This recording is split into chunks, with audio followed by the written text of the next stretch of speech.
Hello, everyone. Welcome. As the artists start coming in and watching this beautiful exhibition, I'm going to introduce myself and why we are all gathered here today. So hello, this is exciting. Hi, welcome to Home, our second virtual exhibition. My name is Jessie, and I am a board member here at Woman Made Gallery. As everyone is aware, COVID health crisis shut down many organizations around the world. This is including schools and places of worship where many sought refuge and safety. Stay-at-home orders have affected our lives greatly. Home is often presumed to be a safe sanctuary or retreat where we can reconnect with ourselves, but that is not the experience of many who have faced trauma and violence at home or who do not have a stable home to go to. This is a challenge, but you know what? Women fight through these challenges. So here we are, and we have an amazing show for you today. So to get this started, I'm going to introduce to you our board president, Mary Penn, who will talk a little bit about Woman Made Gallery. Thank you, Mary. Thanks, Jessie. Hello, yes. On behalf of the Woman Made Gallery board, welcome. I was just elected president of the board very recently, and I am looking forward to leading and working with all the powerful women who make Woman Made Gallery what it is. And that includes all of you. Some of you know Woman Made Gallery well, while for some this may be your first encounter. Our gallery is in the Pilsen neighborhood of Chicago.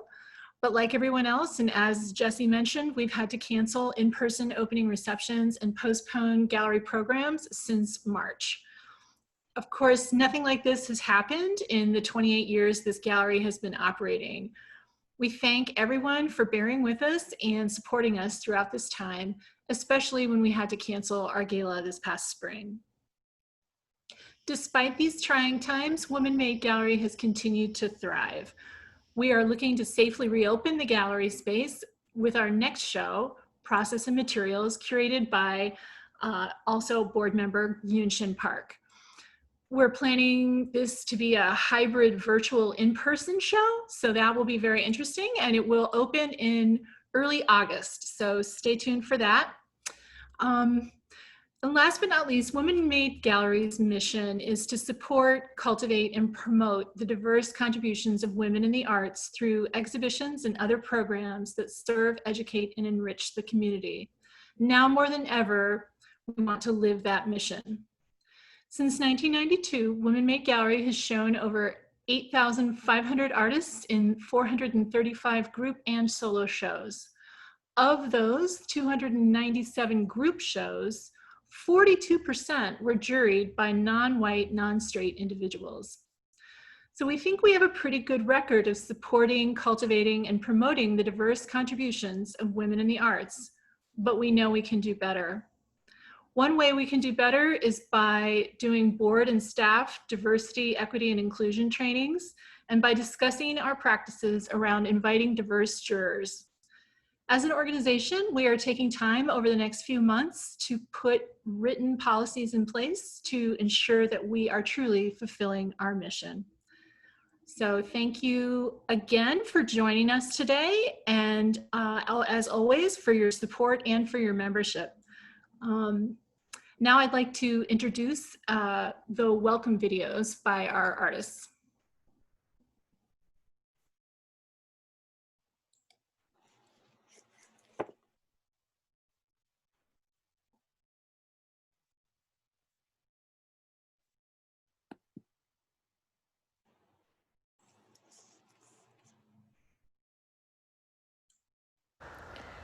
Hi Woman Made Gallery, my name is Shirin and I'm so excited to be part of the home exhibition.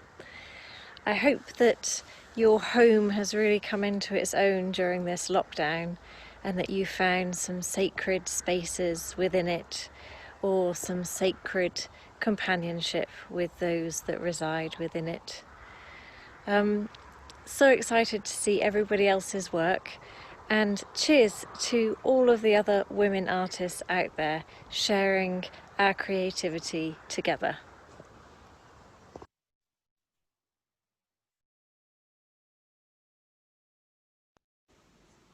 Hello everyone at Women Made Gallery Chicago. My name is Megan Hewlin and I'm a student at NASCAD University in Halifax, Nova Scotia.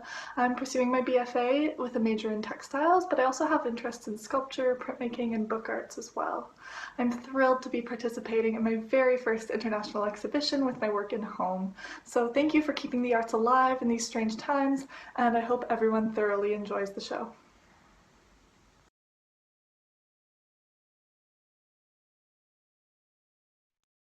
Hi everyone, my name is Ngoza Konde, visual artist from Nigeria. This is Women Made Gallery. I am happy to be part of this home exhibition. Women Made Gallery has made it possible for me to showcase my work while at home.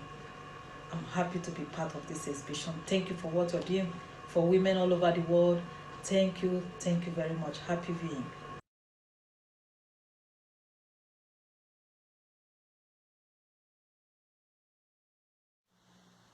Hello, Women Made Gallery in Chicago. My name is Johanna Sarah Schlenk, and I'm really glad to be part of the virtual exhibition Home. I'm a German performance artist living in Cologne and Bonn, and working with different techniques such as installation, video, photography, and sculpturing. And I'm really happy to join the exhibition and to be part of the Women Made Gallery. So many thanks for that and for your commitment to female artists around the whole world. And have a nice time, a good exhibition, and a good get through these times. See you. Bye.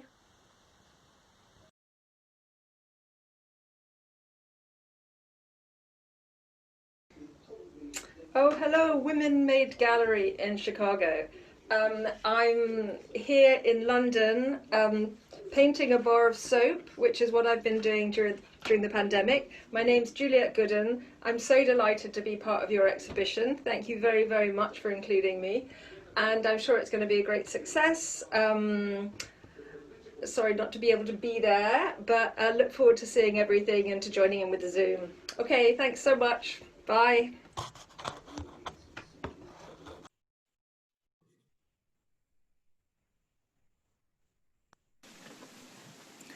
Hello, Woman Made Gallery. My name is Elaine Wu. I'm very pleased to have worked in the home virtual exhibition in July 2020. I'm based in Canada.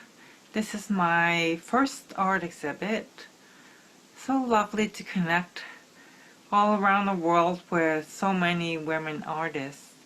I hope we can all support one another through focus on the art of each other. And thank you again, Woman Made Gallery, for making this happen.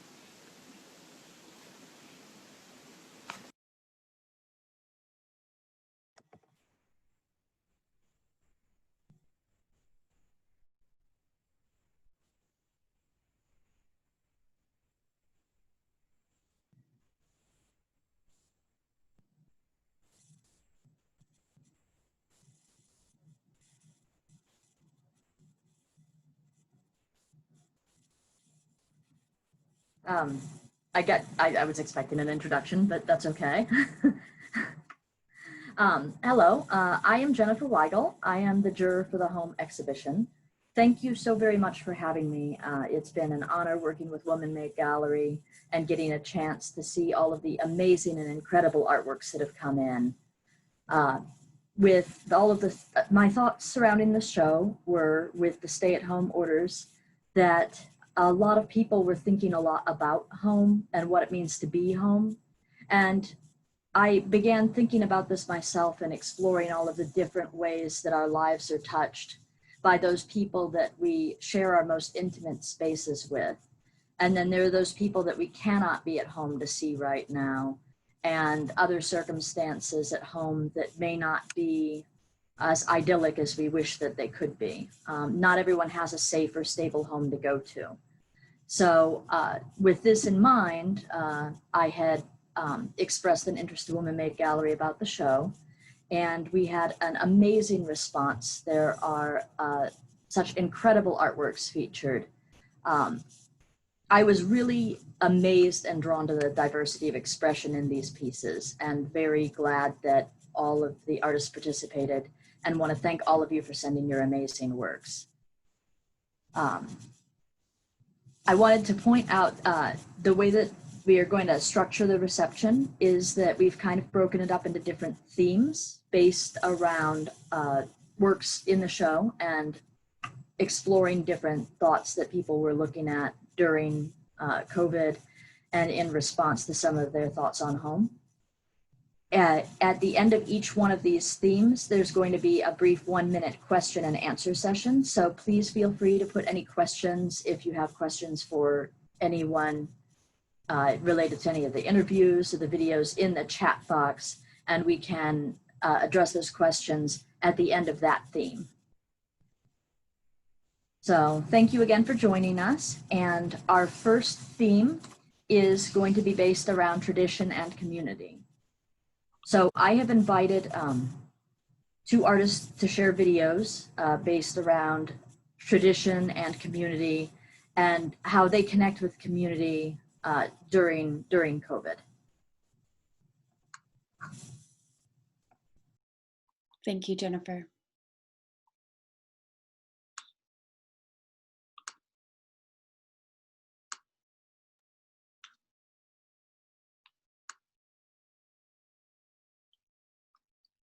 Disciplinary artist from Ramallah, Palestine. I'm also a recent graduate from the School of the Art Institute of Chicago with an MFA in Visual Communication Design. My practice focuses on the geocorpographical relationship between identity, memory, and belonging. My investigations between home and identity stem from my Palestinian heritage and growing up as a woman in the occupied Palestinian territories. In general, as women, our connection to home is rooted in a much larger patriarchal system. And our identities have more than often been connected with the structures set in place. How we are defined is then through our corporeal selves. Our bodies are then associated with the physical space of a house and the preconceived domestic structures set in place.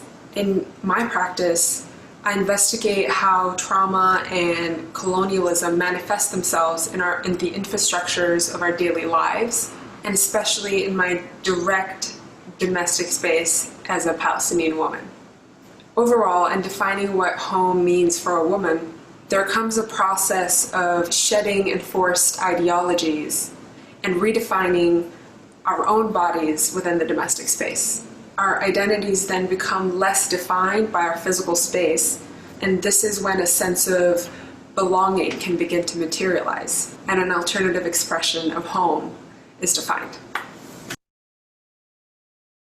Media artist. Within the Latinx community, COVID has affected it in many ways because the majority of us, our friends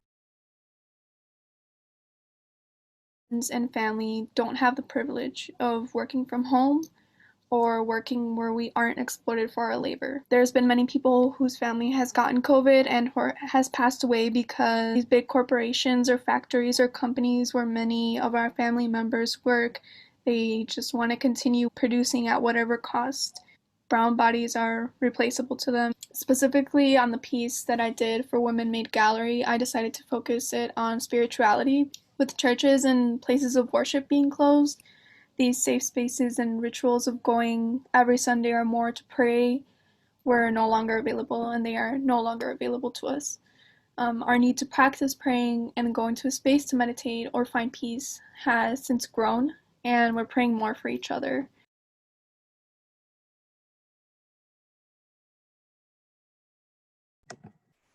So I wanted to thank both Nora and Edith for sharing their videos and some of their experiences in COVID.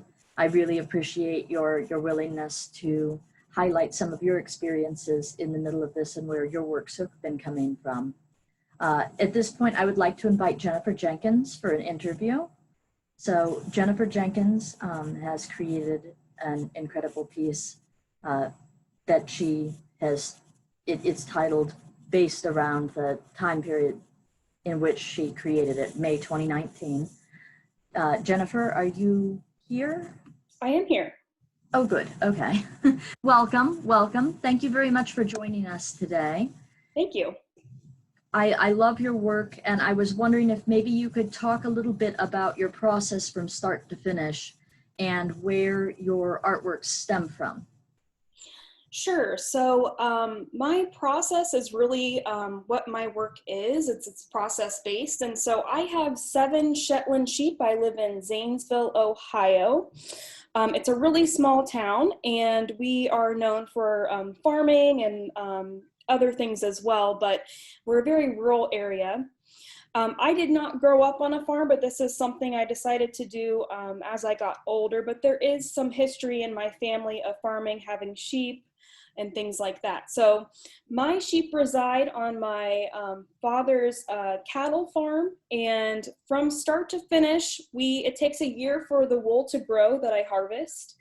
And then we shear the sheep. I have someone else in the community who does that and is very skilled. And then I take that wool and turn it into my work or into objects that I can use while I'm working on the farm. So in this photo here, you can see that I have a sweater, I have a scarf, and then in the basket, there's also some objects like socks, gloves, other things that I can use while I'm working. And when you process wool, it really starts from washing the fleece, carding it, which is like combing it, and then spinning it. And then I begin weaving or knitting with that yarn. So that's what my process is like. Thank you. They're incredible pieces, and the amount of time and attention to detail that goes into them really comes through. Thank you. Have you had a chance to, do you do any of the dyeing of the wool, or have you had a chance to explore any other aspects of weaving or of the history of your family with farming? Yeah, so I guess those are 2 great questions. I'll start with different types of things that I do. So actually in this work, and you can't see it, if you would have been here for the installation, you can see in the basket I did some natural dyeing. I dyed with onion skins, and I'm still wanting to explore that. Recently, I've also been working with color more, so I'm using acid dyes and trying to see if color is something I want to incorporate into my work. The history of farming in my family, my grandfather had a farm. They had horses, cattle, sheep. My great-grandmother had sheep and things like that. And I've named a lot of my sheep after people in my family. So I have a sheep, her name is Mary Brown. She's one of my favorite sheep. And she is named after my great-grandmother on my father's side. And then I have another sheep named Danny. He's named after my grandfather. And so the whole family aspect of what I do is very, very important. And I'm very close to my family. They help me a lot in these projects and caring for the sheep when we have to shear, when we have to worm them, things like that that are really important. Farming is a family project. It's not just one person. You can't do it with just one person. So we all help each other with our different projects. Thank you. I love how interconnected you are with all of your family, and even naming your sheep after members of your family. Mm-hmm. Is there anything else that you would like to share about your work for the home exhibition or for Women Made Gallery? I think the one thing that's really important about what I do is it has a lot to do with what women have done in the past. And that also has a lot to do with home, you know, taking care of the home, making things for family members to wear. The show that this came out of was a show called No Idle Hands, which is a fabulous book about the history of knitting, spinning, and weaving in the United States. If you have a chance to read it, it's a really niche topic, but it's really, really interesting. And so my work all has to do with women's work, family, and being in the home. So that's why I thought this piece would go well with this project that you guys were working on. Thank you. It's a perfect addition to the show, and I was very honored to see it and wanted to share it here with the reception. Thank you so much.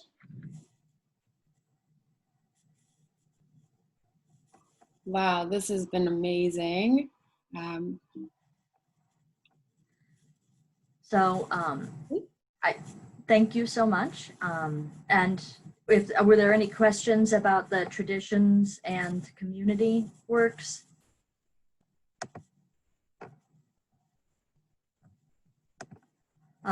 If we don't have any questions, or we can revisit it later. Oh, actually, we do have a question for Jennifer Jenkins, I guess, is do you take in volunteers?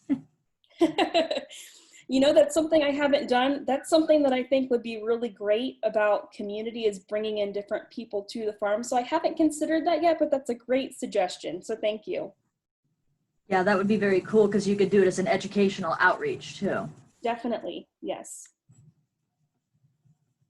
Okay, so our next theme that I wanted to examine in the topic of home is objects and ritual. Several artists explored the objects around their home and how those objects have greater significance just because of their own history with them, or because of relationships that they've had with different people who have had relationships with those objects, and how important that's become during COVID. We also had some artists exploring the idea of rituals that they enact around the home and how they engage in their home environment. So first we'll start by sharing two videos again. We have videos by J.L. Maxey and Juliet Martin exploring some of the objects around their home.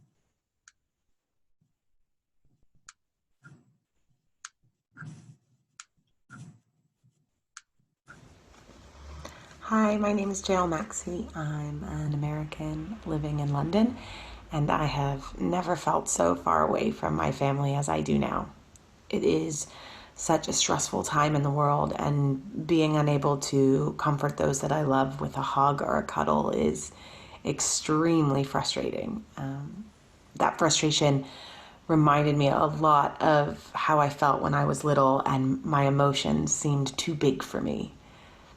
This artwork is my way of expressing those emotions and conveying to my family just how much I'm thinking about them and how much I'm missing home.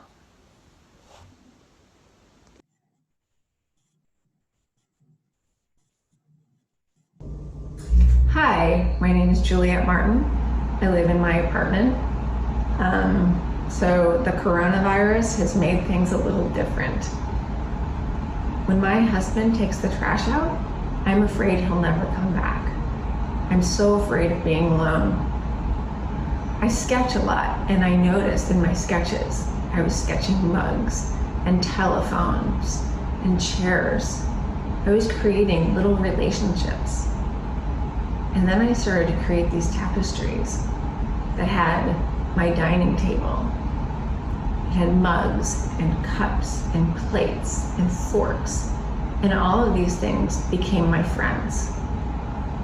I also looked into my bedroom, and my bedroom has its plushy pillows, its 70s wallpaper, and now it is my lover. So I would say that I am never, ever, ever going to be alone.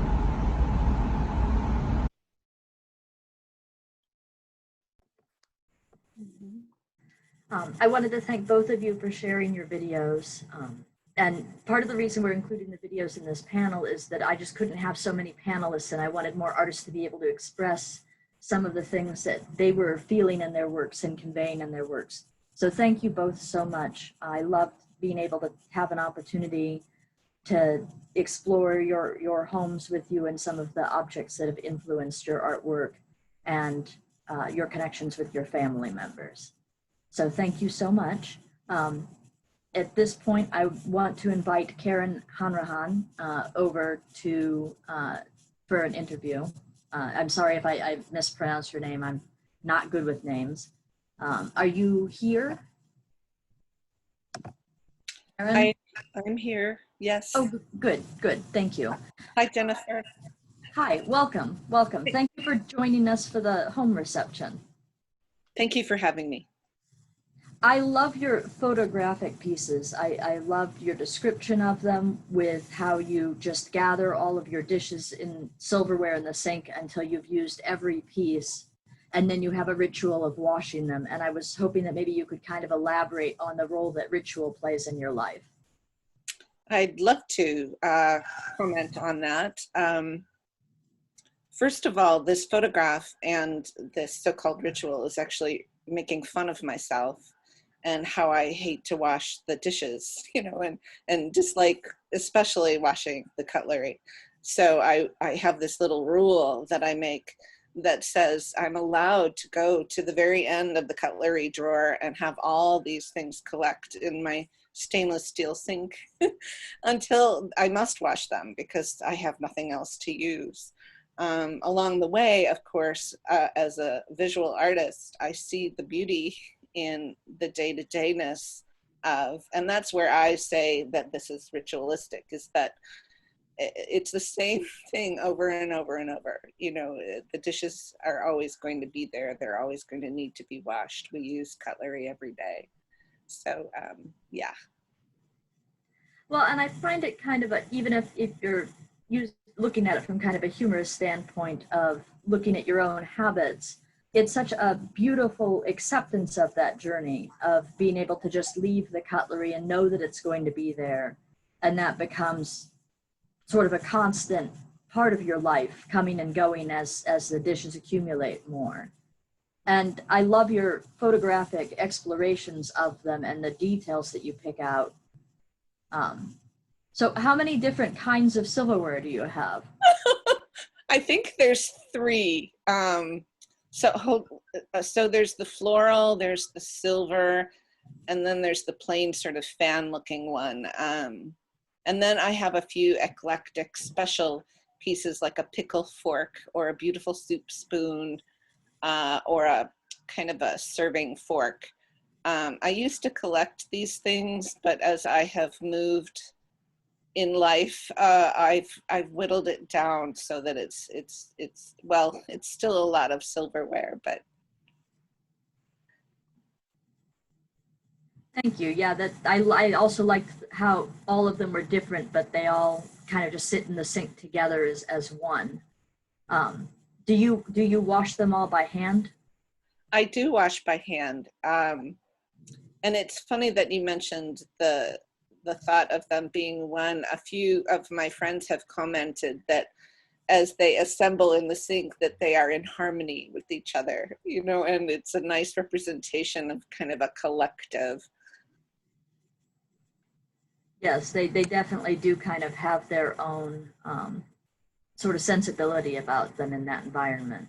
It's a beautiful piece. I really enjoyed your work. Is there anything else that you would like to share with Women Made Gallery and as part of the home exhibition? I would love to comment on being alone and being at home, and it's something that for me personally is pre-COVID. I've been solo for at least a decade when my children left the home, so I'm an empty nester. And your life changes dramatically when your children, you know, move on. And so home is a huge part of my life, and I'm a self-taught artist, and so my biggest place for expression is my home. And so a lot of my narrative is much like these forks and spoons. They're really my everyday life. And so I just wanted to comment on that. It's that I'm really grateful for home. So I'm also grateful to Women Made Gallery because I could express myself here. Well, thank you very much. They're beautiful pieces, and I love how that resonates as a theme throughout much of your work, too. Thank you. Thank you for coming. Are there any questions based on any of the artists that were in the videos or for Karen?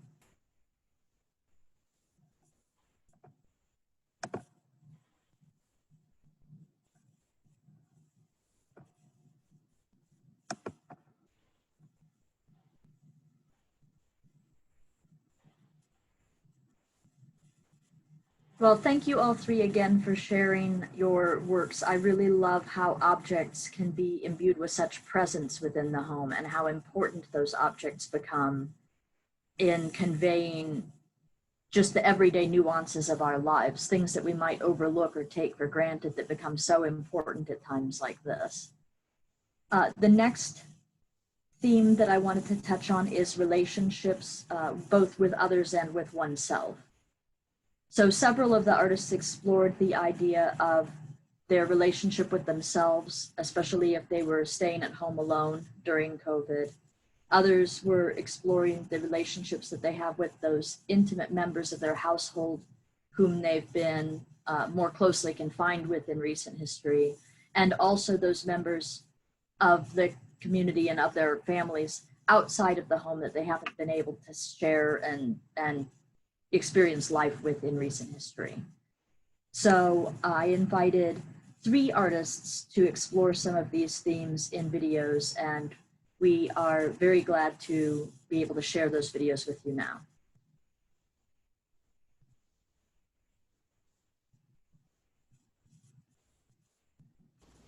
Hello, my name is Rachel Dickson. I'm a photographer and video artist from Reno, Nevada originally. Currently, I'm living in Connecticut and am a candidate in the MFA Studio Art program at UConn. My question was, how has being alone impacted my relationship with myself? And while I'm not entirely alone, I think that it has given me a lot more time to become introspective and really think about how I would like to continue my life post-COVID, and how I want to engage socially with other people. I've come to learn that I've been missing much of that social interaction, communication, and that sense of community, and how much I really thrive off of that. And I want to continue after this working on participating in community outreaches and diversifying community outreaches and helping people to do that, but then to also take that into my practice as well and reevaluate the messages that I'm perpetuating and putting out into this world.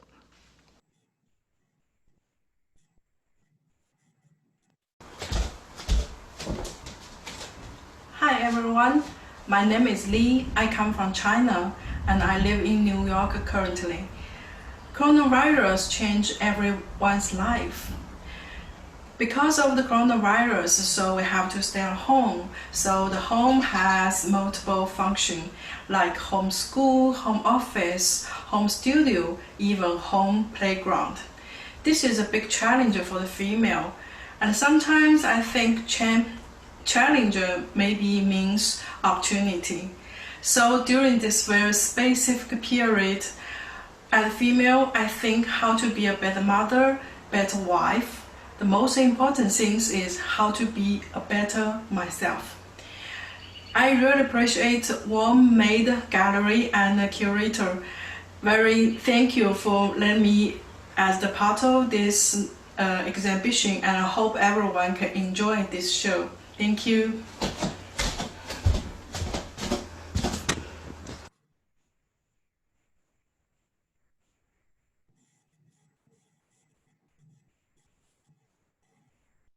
Hi, I'm Tulika Latsaria. I was born in Mumbai, India, and I have been living in the US for the past decade.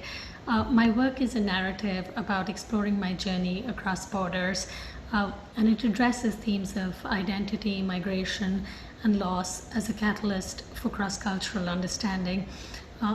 During the shelter-in-place, with schools reduced to Zoom calls, no access to studio space, we've been talking to my mom every day almost, and this has made my 4-year-old daughter feel so much more connected to her.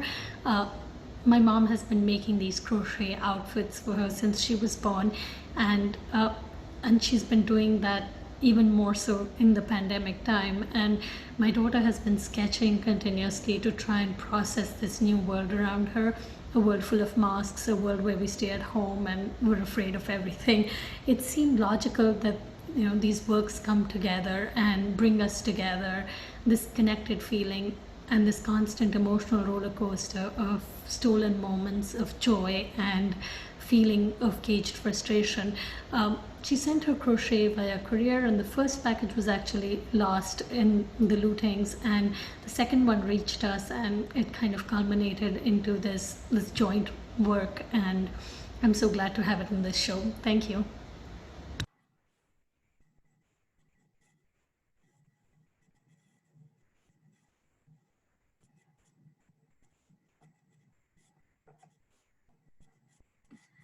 Thank you very, very much for sharing your videos, Rachel and Lee and Tulika. I really enjoy and appreciate how important it is, the connection with others at this time, and how you were able to express, even being alone, how important you found that connection to be, and even being apart between two different countries, how important that connection still remains. At this point, I would love to introduce our next interviewee, Zoe Kennedy. Thank you, Zoe, so much for joining me today. Thank you. And I loved your piece and the expressions that you made in your statement about how important your relationship with your husband is in your life, with him struggling with his illness. And then you've had to go out into the world during COVID because you work at, your business is considered essential. And so I had wanted to bring you on to interview you just to talk a little bit about those connections and to share some of those experiences. Thank you. Well, my husband and I, we own a beer distributor in Pittsburgh, Pennsylvania. And we actually, when at the beginning of this, we were actually not at home. We were in Florida, and our business is run by younger people, and we felt like we needed to get home to assist them. A lot of the work that I do is office related, and I can actually do it not being in the store. However, it's a catch-22. I feel like I need to be there to assist people. And if I expect them to deal with the public and put themselves out there during this COVID timeframe, I need to be there with them. I can't expect them to do that themselves. But that being said, when I do go to work every day, my husband is he has stage 4 prostate cancer, and I'm anxious every day about bringing that home to him. We also felt like we had to come home, like we didn't know at the time whether they would be shutting down our business or whether we would be able to stay open. And my husband felt that we had to be there in the event they did close it. You know, what would happen? Would there be mayhem? And he felt like he had to be there to protect the store. And you know, at this point in time with our business, I feel like it's so much more than just COVID. It's everyday events and things that are actually taking place. I was able to get the cleaning supplies and masks and things to take care of my people, and they do have gloves if they want to wear them. And other than that, they need to hand sanitize or be washing their hands constantly. That's a lot of the anxiety portion of it. And there's people that it's dealing with the public, and people that just aren't taking it seriously and don't want to wear masks. And people that do come in, well, they have their mask on, but it's not being worn properly. I'm not wearing my mask to protect me. I'm wearing my mask to protect you, and I wear it all day long. I would hope that you can put yours on for 5 minutes in my location to protect my people and my husband. And people they're tired. Social media is, you know, I put on social media about on Facebook, etc., that you have to wear a mask at my location, and the backlash is just unbelievable, and people bickering about, you know, my business, and if I don't you know, adhere to what they want, then I'm going to be out of business. And it's just very, and people threatening to sue because I insist on wearing, I can't insist on them wearing a mask at my location. But so that's a lot of what happens for us. That must be a very big challenge, wanting to prevent, like being in that space of wanting to protect both your husband and all of the people who work with you and for you, and wanting to be able to keep them as safe as possible through all of this. Is there not a mask order in place in the state of Pennsylvania?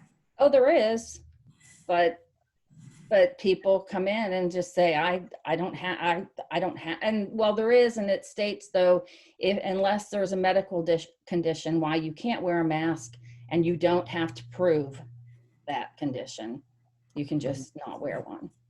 Mm-hmm.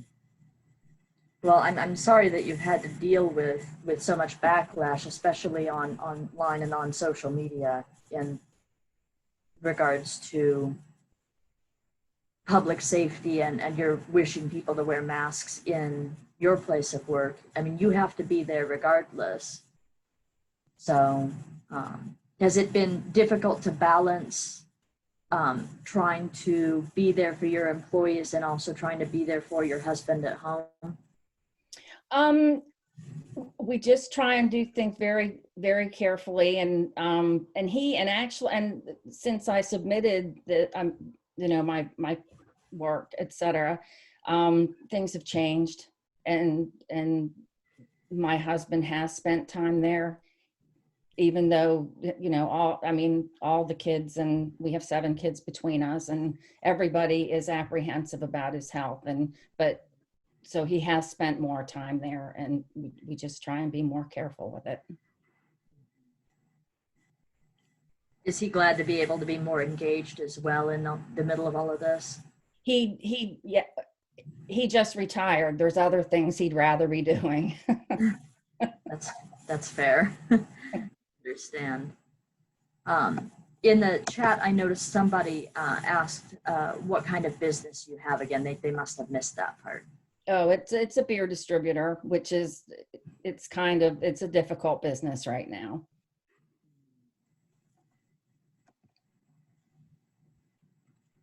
Well, thank you so much for being willing to come and share your experiences, and for being able to express some of the things that you've had to deal with in a line of work that is essential, so that those stores can stay open in the middle of all of this too.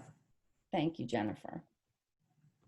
Does anyone else have any questions for Zoe or any of the videos that we just saw?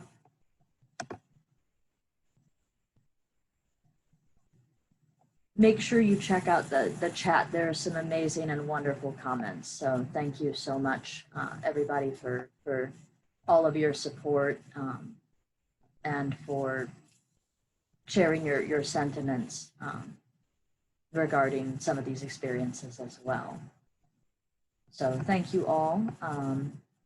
I'm going to go ahead and I guess we'll move to the next theme in the show. So Zoe, I just wanted to say a lot of people are saying their heart goes out to you and your family. The next theme is hardship and trauma. One of the things that I wanted to touch on with the home exhibition was that not everyone has a safe home to go to. There are those who experience a lot of hardship at home. Maybe they're struggling financially, or they face abuse at home, or there are those that don't have a safe or stable home to go to. The people who don't have someplace to go home to and don't have somewhere safe to be in the middle of all of this. And my heart kind of went out to them with the theme of the show too. So I invited 2 artists to explore this theme in some of their work in the videos. We've got Ann Nordhaus and Kari Black, both submitted videos. So we'll show those videos first and then move on to the interview.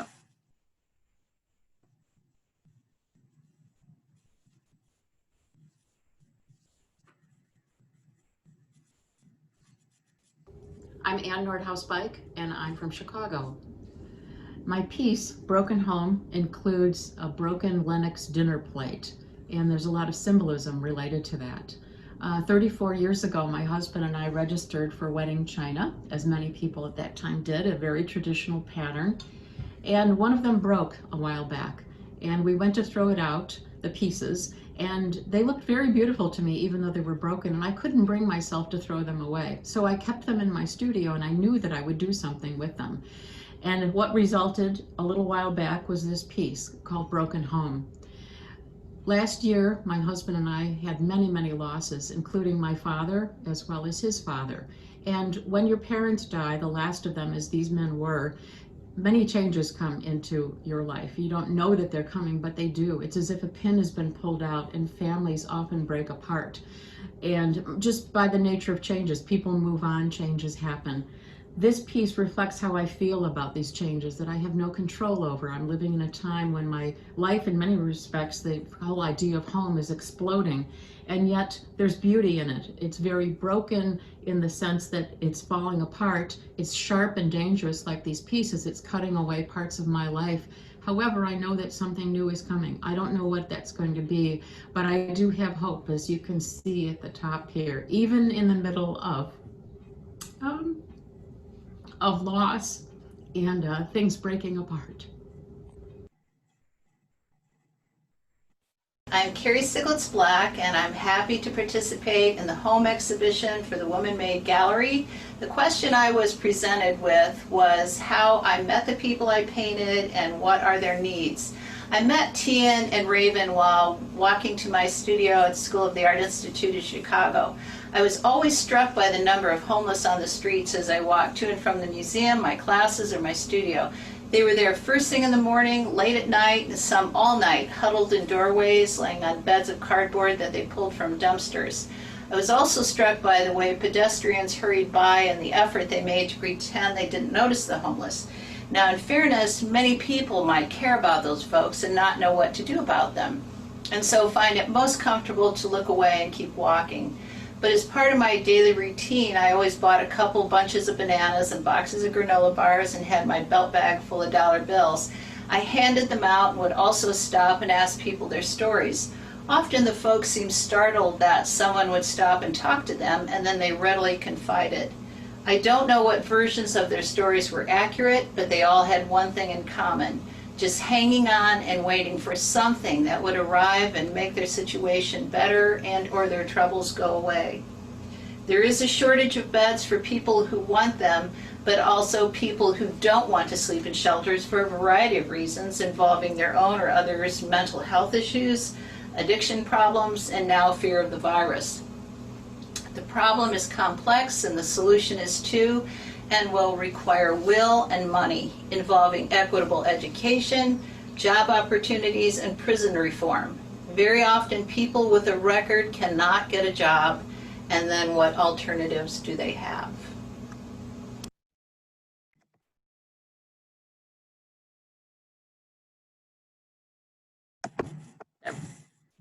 Thank you very much, both to Kari and to Anne for sharing your experiences and for sharing your amazing works. And my heart goes out to you with all of the losses that you've experienced in this past year, and everything that you're coming to understand in your relationship with your husband through COVID. And Kari, I appreciate your willingness to share some of your experiences with talking to some of the people on the street and kind of getting to know their life stories a little bit. At this point, I was going to interview Elaine Wu, but unfortunately, Elaine has also experienced some very significant losses in her life. And so instead, she sent a statement for me to read, and we're going to read her statement here. In lieu of her being able to be here with us today. Suffice it to say, I am okay now and feel safer. The strangling depicted in my art is metaphoric of emotional strangling. I cannot say more, but for women in more dire circumstances, I would like to share some free online resources and the title of a book. Particularly helpful, California-based psychotherapist Rick Hansen for his video and audio recording, Talk, the Refuge of Calm. He suggests in this talk, a refuge of calm need not be a special place, but can be yourself through calmness in your posture, thought, and movements. Also recommended, the mindfulness site SoundsTrue.com for the interview by founder Tammy Simon with Adyashanti, Resilience in Challenging Times.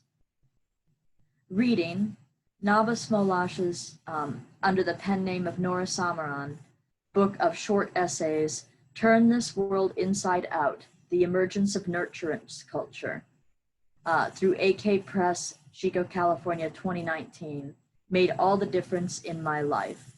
She penned her book after her essay, The Opposite of Rape Culture is Nurturance Culture, went viral. Warmest wishes, Elaine. Elaine, thank you so much for sharing your words and your thoughts, and for sharing some of these resources to people who might need them in these difficult times as well. I did very much enjoy checking out Rick Hansen's audio recordings online too. And I recommend that if you get a chance to jot down some of these links, that you go check them out sometime. So thank you very much, Elaine. And we are very, very honored to have your works in the show. And I hope you were able to join us as an audience member today. So revisiting the chat, I know that some of these were kind of heavier topics. Does anyone have any questions regarding some of the works that were shared now? Oh, okay, thank you, Kari. Yes, I see that you're actually from Michigan, so thank you. We're very, very glad to have you, and that you were able to share your experiences from when you were at the Art Institute and some of the people that you met too.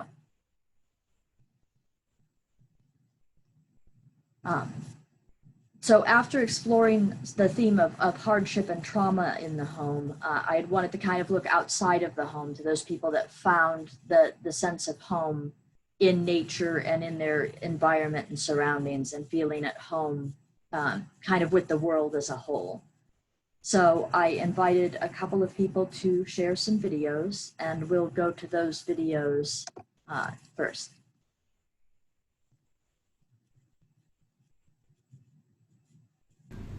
Hi, my name is Kara Dranow, and I am really thrilled to be a part of this wonderful exhibition with so many other artists that I admire. Just a little bit about me is that I just graduated from Bowdoin College, and I am an emerging artist based somewhere around New England. All of the location has kind of been up for grabs since the pandemic started, but I would say that my artistic practice has been really grounded in creating landscapes that are emotional impressions of the earth, and my largest attempt is to ground my connection to place with a sense of ecofeminism, and by turning the female gaze onto landscapes, which has been so predominantly painted by men, and I feel like by switching the conversation from amplification and this kind of exaggeration of environment that we're so used to seeing in the greats such as Turner, Constable, Bierstadt, into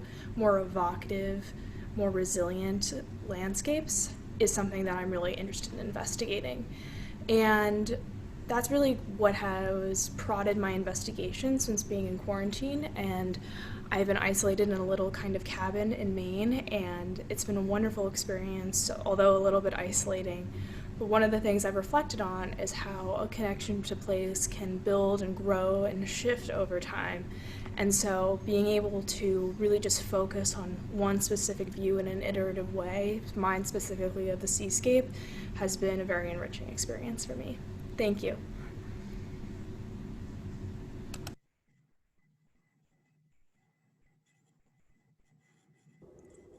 My name is Elaine Alabrandi, and I chose nature to represent the theme of home because although I grew up in the inner city and wasn't around much nature, I did cherish the little that I could find. Nature is my home. It's always with me, inside me. Everything and everyone are all manifestations of nature. The goddess. All of nature and humanity are the goddess, the holy, the sacred. Imagine if everyone knew that. Just imagine the respect we'd have for ourselves, for each other, for every living thing. If we all realize that not only are we part of everyone and everything, but that we are everyone and everything.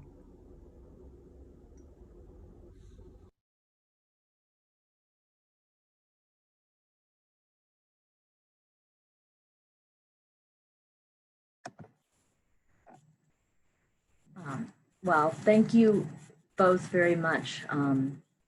I find the connection to our environment and to each other and connection being such an important part of our lives, even more so now with COVID, but before this as well, and recognizing how interconnected we are and how important a role nature plays in our lives. And I just really appreciate both of you, Caro and Elaine, for being able to express a more feminine and woman-centered view of this. So thank you both very, very much. At this point, I'm going to invite Maria V. I had wanted to interview you about your works. Are you here? Yes. Okay, good. I see you. Welcome. Yes. Thank you. Thank you for inviting me. And, I think that this is a very timely subject. And, I think the subject has variations in the answers. I think for me, it has a lot to do with identity and, more of an idea. I always think of nature and land as ideas, and always think about, where those ideas came from and how we have kind of like interpret them over time. For some people, home can be, or land can be about homeland, where that is, and it is always attached to a kind of a geographical location. So I'll talk a little bit about the work. So this is part of a series that I was working on about, it's photography and performance. So I was thinking about adaptation, how humans tend to kind of want to adapt to either the culture or the environment in nature. It's kind of, you move to one place and another, and you always kind of have to be in constant adaptation. And so in here, I was exploring the identity part of me, kind of I call this I am not from here, because I was attempting to pretend to be a rock and adapt to nature. And of course, it's, playing with irony, because I can't be a rock. And I couldn't just, be part of nature like that. And I think the experience was very revealing. I was thinking that, kind of being enclosed in this cloth, I felt somewhat isolated and yet protected. But then when you zoom out, when you see it from the outside, it's a very exposed position and a very exposed, the identity is very exposed, and kind of you see that there's something in there, and you're just out in nowhere, and there's no protection at all. So it's very, I think I was playing a lot with, again, with the irony of even being foolish. So for me, it's kind of, I'm always thinking about those ideas again of how we interpret the idea of land and nature and where we belong in it. I found them to be very exquisite and very interesting works too, because they kind of create an opportunity for all kinds of different interpretations and suggestions in that too. And do you find yourself responding to the landscape and to nature in a lot of your works in different ways? Yes, a lot of it, land and nature are a huge subject that I continue to work with.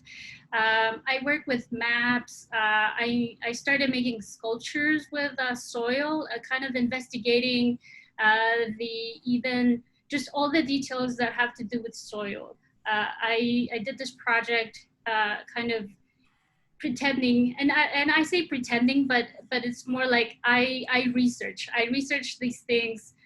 So I went around all over Texas, which is where I live, and I gathered a bunch of soil samples to investigate the density, the colors, the all of the richness of the soil. And it was, because I wanted to feel like I was a field researcher, and then just be out there in the world and in nature especially. And I'm fascinated by all the things that are in nature, or the land and topography. So yeah, it's a huge subject. What have you learned about the soil in Texas, and how has that influenced your work? I am still working on it. I think one of the major things that I think has taught me is, working with natural elements. It has put me in this position of, are you a researcher? Are you an artist? And I think, a lot of us struggle with finding the place for research in art. I recently wanted to work with the Texas parks, and I'm researching the subject, and I would like to work with the Texas parks. And as soon as I said art, they're like, "Oh, I'm sorry, if it's not science related, we can't work with you." And so I just thought, but I'm doing the same thing. I am doing research, and so I just find that there's barriers that, like kind of legal terms that we can't cross, but it's these barriers that, they don't really make sense. Mm-hmm. Well, and that kind of also reflects back on the kind of work that you're doing, and on the performative pieces that you've shown here in those roles begin and end in ways. Yeah, I'm sorry. Can you say that one more time? It got cut off a little. Oh, sorry.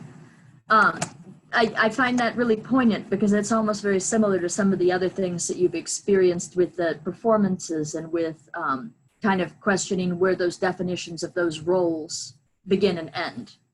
And that you're encountering that sort of behind the scenes too, in trying to explore some of these pieces and talking to the Parks Department, and then having them have differently defined roles and placements for those than the directions you're necessarily moving.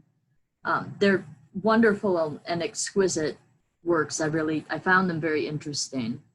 And I hadn't interpreted you as a rock per se, but I did find them very fascinating, and kind of wondered what the performative aspect of them was. We did have one question. Hang on, let me find it again. So the question was, are you the performer under the cloth, personally? Yes, I am. And like I said, it's part of a series. So this is the photography part of it, but I'm working on a series of videos where it is that where I get inside the cloth, and pretend that I am a rock, and I am put in all these positions. And that's from my studies of rocks, because I've been studying scanning them, like 3D scanning them, and so just investigating the shapes of these rocks. And so I was, again, pretending to be a rock in different shapes. So in the video, in the performance, I am doing all these shapes of the rock, and kind of investigating also how the land itself, how the topography feels on my body, how I physically adapt to it, and then also investigating different, like I said, I think one of the main things that I got from from this experience was, and connecting it to what's going on now, is that it is being inside this cloth is, you can feel that it's a very individual experience. Kind of, now we think being at home, it's like everybody's going through that, but at the same time, it's a very individual experience. Even though you're with another person or family, it is still individual feeling. So I think this, like I said, in the performance, it is very much like, I wish I could share that experience of being in here and what you can see, but then it wouldn't be an individual experience because you're not alone. So it's a very, I think, interesting. It was very revealing. Yeah, that's very interesting and very poignant too, about how individualized our experiences are in our environments, both within the home that we've created for ourselves and also out in the world. Yeah, thank you. Thank you for having me. Did you have anything else that you wanted to share, thinking about COVID or with the gallery or the home exhibit? Sure. I think, being home, I hope that is, or, kind of experiencing this that is very real and affects everybody. I think, that now that it's been weeks and months, I just kind of, I try to keep optimistic and just hopeful that something good will come out of it, that we will have come to some kind of, experience that will be for the benefit of everybody. It's just been, I'm sure for everybody different, and for some worse than others, but I hope that everybody is, at least in some sense, optimistic about getting through it. Thank you. Yeah, I also wonder kind of how people will interpret things later after they're able to get back into different routines and some of the things that they were doing before all of this, and how that'll be informed by the experience of everything that has happened during the time of COVID while people have been at home, and what will be important then. So if there aren't any more questions in the chat, thank you all again, and I'll move on to, this is the last theme that I wanted to explore, and that was, we had several artists, oh actually there's two more themes, I'm sorry, I got ahead of myself. So the next theme I wanted to explore is humor, and it's not just in humor, it's also looking at the world in a different way. So I wanted to kind of express, and I saw a lot of artists who were expressing different ways of seeing their surroundings, to find the humor in them, or to find the silver lining, or find a new way of looking at the circumstances. And I really appreciated that, and really liked that that was sort of a recurring theme in the show as well. And so I've invited some artists who were exploring their works in humorous or kind of offbeat ways to submit videos. We have two videos by Dawn Liddicoat and Ruth Kites. So thank you both so much for sharing your videos with us, and we'll go to those now.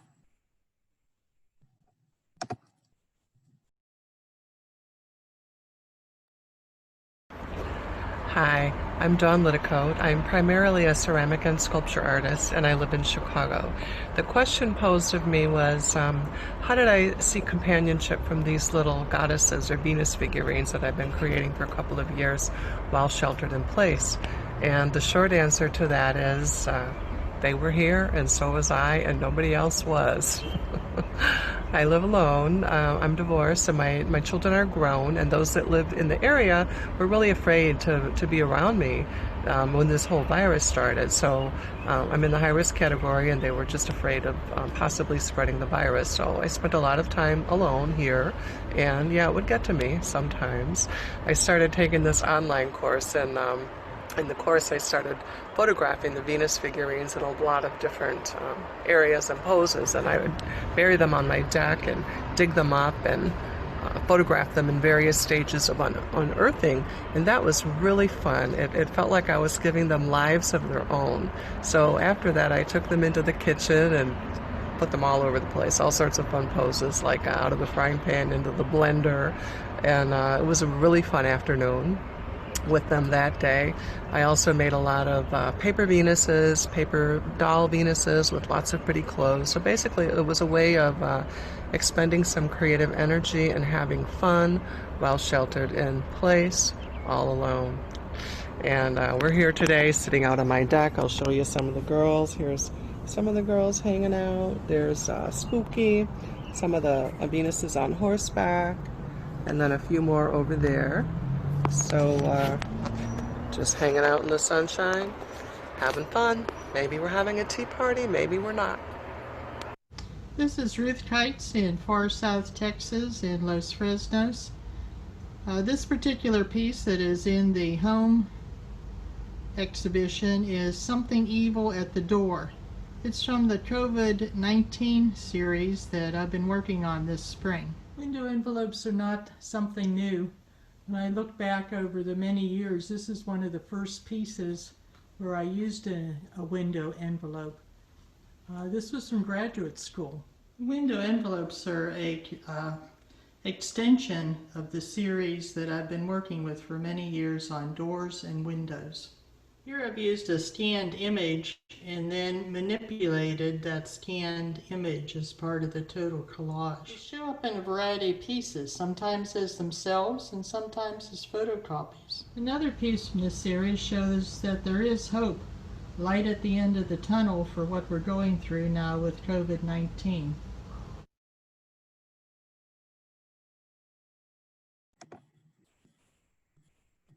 So thank you both for sharing your wonderful videos and some of your experiences of COVID and exploring your artwork and kind of keeping a sense of humor and looking at things in a different way. I really appreciated that. At this point, I'm going to interview Christina Canzaroni. Christina, are you here? Yes, I am. Oh, good. Okay. So I really enjoyed your works for the show. I found them very, very humorous. I especially like Easy is a Trap. But I wondered if you could talk a little bit with us about kind of the importance, how do you find humor in difficult circumstances?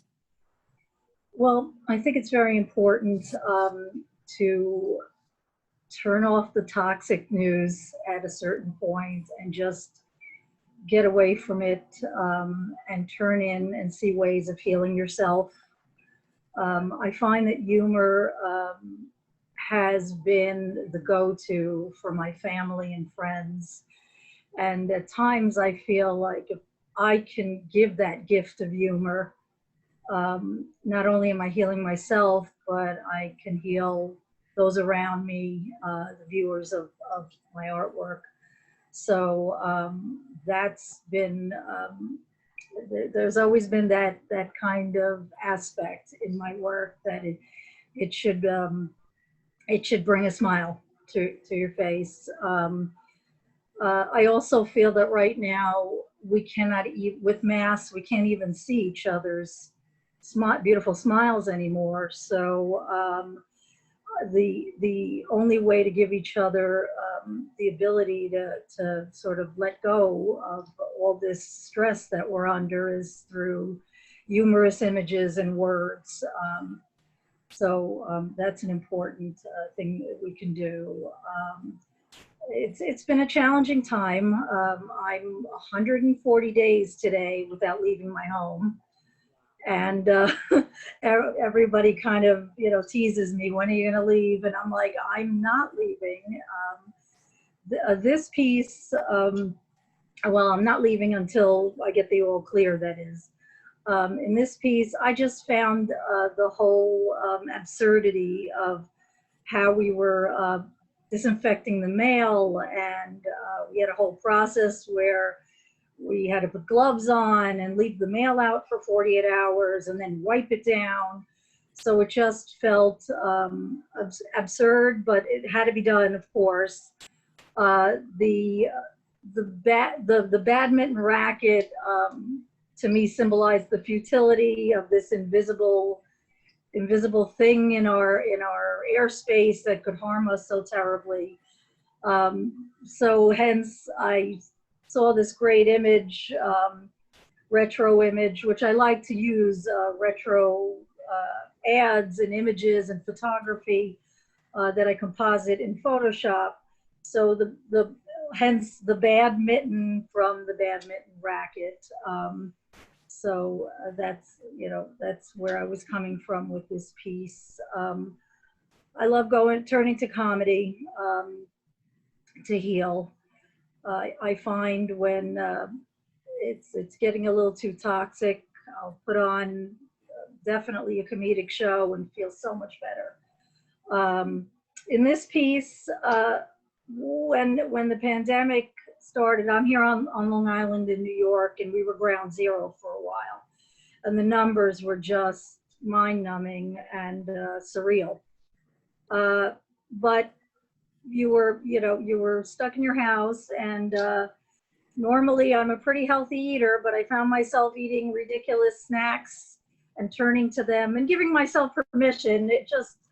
Eating comfort foods like chips, which I normally wouldn't. And then I just saw that Tostitos bag and the little window there, and there was a mask shortage going on, and I'm a big recycler, and my husband always makes fun of me with the recycling, and I'm like, oh my gosh, if I run out of masks and I can't get one, hey, I can use that Tostitos bag and just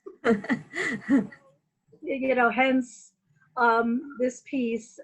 The ironic thing that I found in here, which added that much more comedy to it, was that if you take the word party size and reverse it and read it backwards, it reads easy is the letter Y, trap. And I just said, oh my God, this is exactly what we're going through. It's so easy to feel trapped, to be part of this, and to get into this food trap as well. So it had many layers to it, and I had a lot of fun creating it. It just fell right into place for me. So that's the story here. Yeah, I really appreciate your ability to kind of connect with people through humor and to be able to share a laugh. Like you said, it's so hard now with everybody having to wear masks around each other and not being able to see each other's faces and expressions and smiles. And humor is such an important way to heal through things and to be able to understand situations in different ways. So I really appreciated your work in the show in this regard, and was very glad to include it. So have you actually tried making a mask out of a Tostitos bag?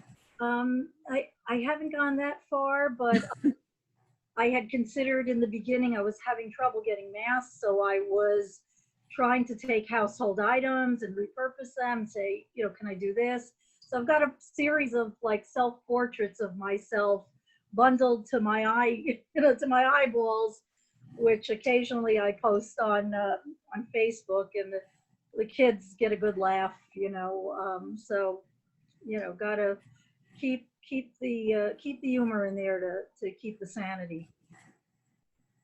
Well, and I imagine it helps you through social media to connect with your kids and your other family members too.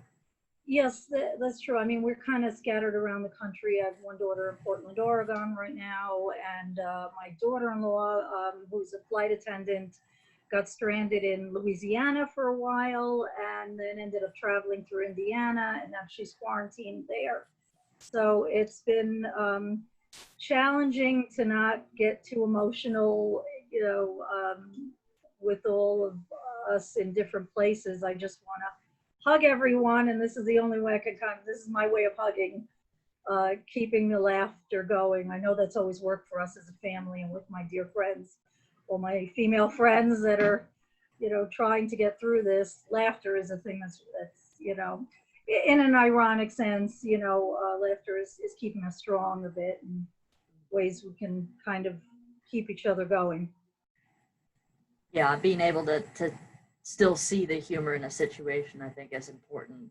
And both finding humor, even dark humor in things, and art are both great ways and avenues of expressing healing energy as well. Absolutely. So thank you. Is there anything that you would like to say to Woman Made Gallery or to everybody here with the home reception?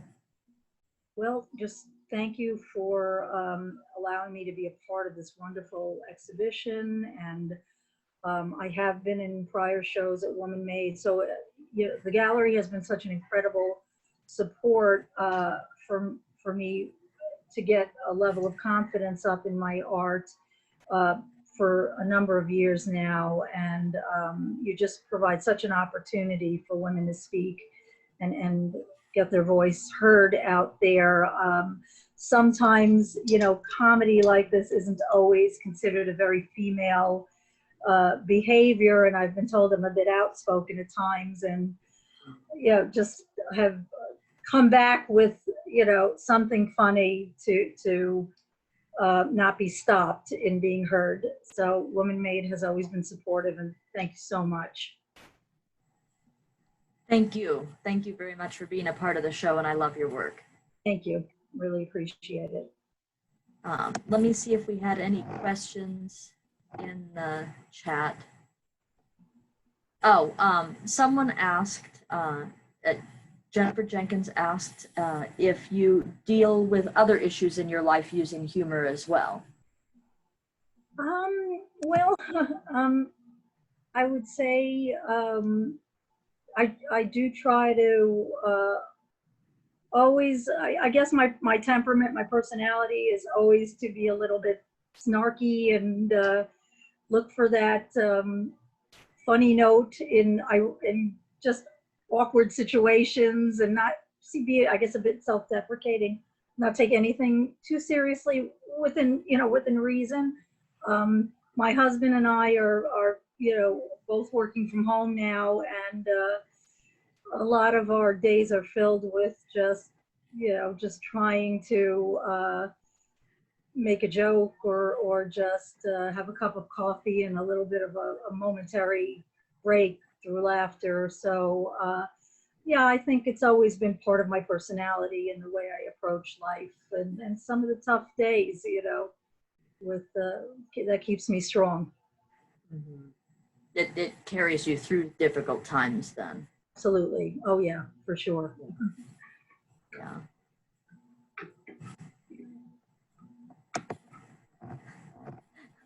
Beata says, we love snarky women, Christina. Thank you. Thank you so much. This is the last theme for the show that I wanted to explore, and that was the idea behind what is ideal versus real. Like, what would be your ideal circumstance of being quarantined at home versus what's the reality of it. There were a few artists that explored this theme in different ways.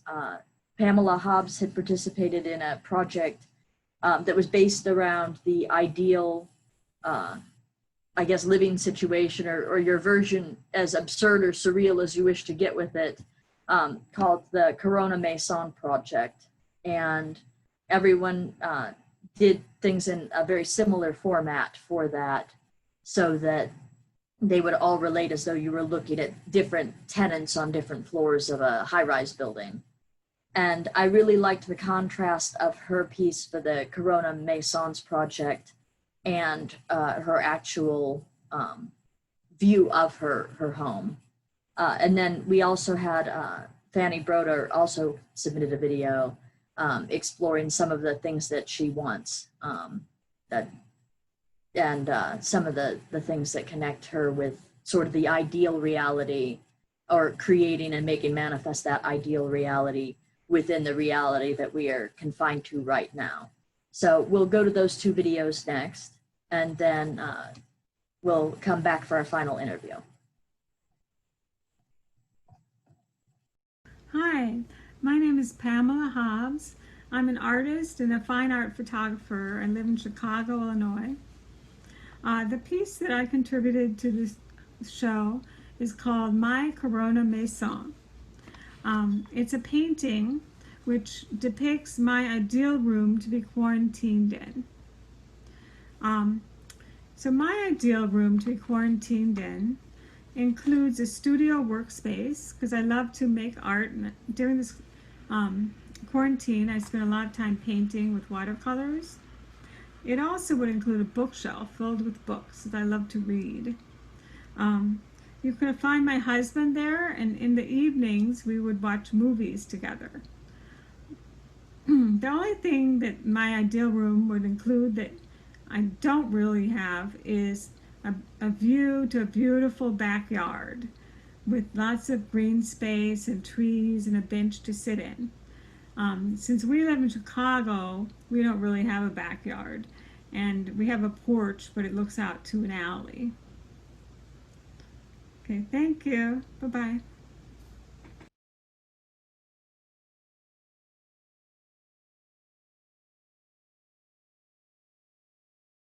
Hi, I'm Fanny.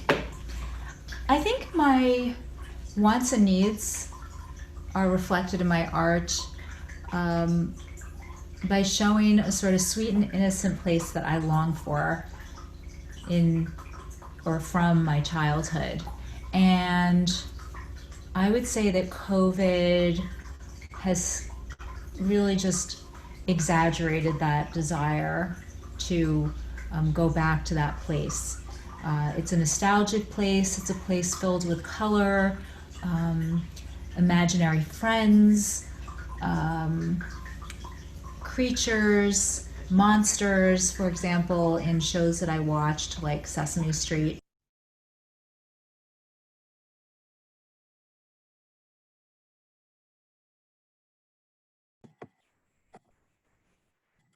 So I wanted to thank you both for your wonderful videos. And at this point, I also want to thank everybody who shared videos through this entire reception. I think that they added so much insight and just a wonderful way to connect and see more of your artworks along the theme of home, since I couldn't include that many panelists and have a manageable Zoom. So for our last interview, I would like to invite Anya Khan. Anya created this piece here, and Anya, are you here?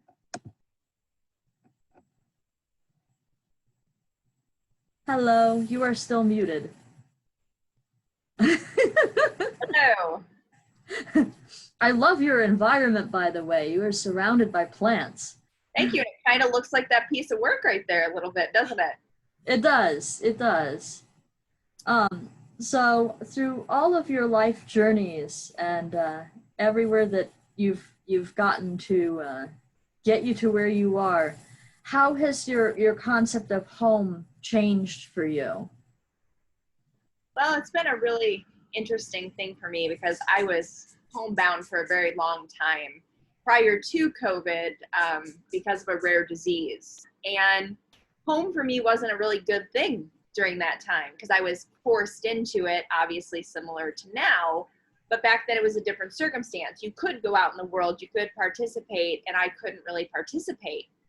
So this went on for almost 17 years until I finally got a diagnosis. I was bedridden for about 11 and a half of them, really unable to go out. I'd go out maybe once a month and then be very sick after. And so I just got a diagnosis 2 years ago, and I just got the right medical treatment last year, and I've just started to open up my world.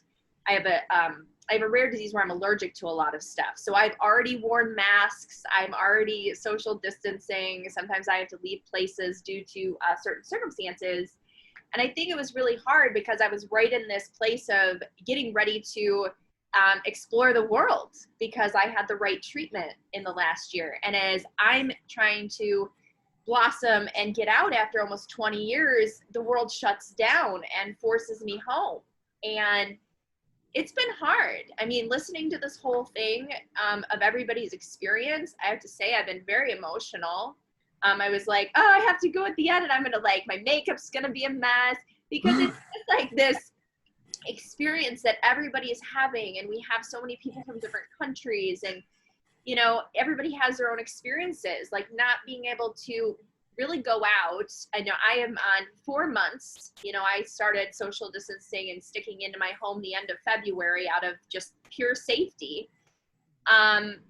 It's just, it's difficult, but I've had to reassess what being home means, because prior to then being home and being forced to be home, I was sick, but now I'm being home and I'm mostly well. I have the right care, I'm doing well. So home is actually a really powerful experience. It's like, oh, I'm home and I can do this, or I can do that, or it's kind of like reacquainted myself to home, because I felt this need of like, I need to get out and I need to be in the world once I got the treatment, this need to like throw myself out there and almost like reject home, right? Like, I'm well, I'm feeling good, 20 years, I'm gonna go out and experience, and then kaboom, it's like, no, but this is my haven.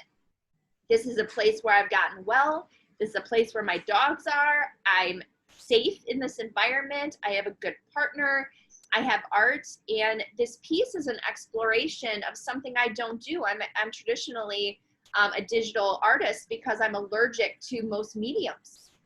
And through this medication, I've been able to introduce things like colored pencil back into my life. So this piece was a very new and explorative piece for me to try to do something in a medium that I was allergic to for almost 20 years. So that's kind of where I'm at with it. And I'm just really thankful to be a part of this. It's been very, very emotional and really connective. And I'm just so thankful to be surrounded by so many wonderful people.